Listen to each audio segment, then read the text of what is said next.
वफाकी हुकूमत ने बिजली के प्रोटेक्टेड सार्फिन की कैटेगरी खत्म करने का फैसला कर लिया, जिसके मुताबिक 200 यूनिट से कम वाले सार्फिन भी अब फी यूनिट उतनी ही कीमत अदा करेंगे जितना 200 यूनिट से ज्यादा इस्तेमाल करने वाले देंगे। पब्लिक अकाउंट्स कमेटी के इजलास में 200 यूनिट के ज्यादा इस्तेमाल करने वाले सार्फिन के बिलों में 6 माह तक बोझ डालने का मामला ज़ेर बहस आया।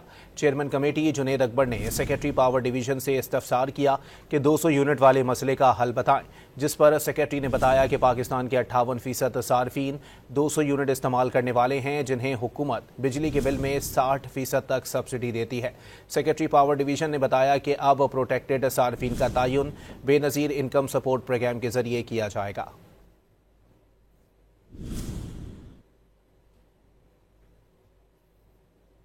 वफाकी हुकूमत ने बिजली के प्रोटेक्टेड सार्फिन की कैटेगरी खत्म करने का फैसला कर लिया, जिसके मुताबिक 200 यूनिट से कम वाले सार्फिन भी अब फी यूनिट उतनी ही कीमत अदा करेंगे जितना 200 यूनिट से ज्यादा इस्तेमाल करने वाले देंगे। पब्लिक अकाउंट्स कमेटी के इजलास में 200 यूनिट के ज्यादा इस्तेमाल करने वाले सार्फिन के बिलों में 6 माह तक बोझ डालने का मामला ज़ेर बहस आया।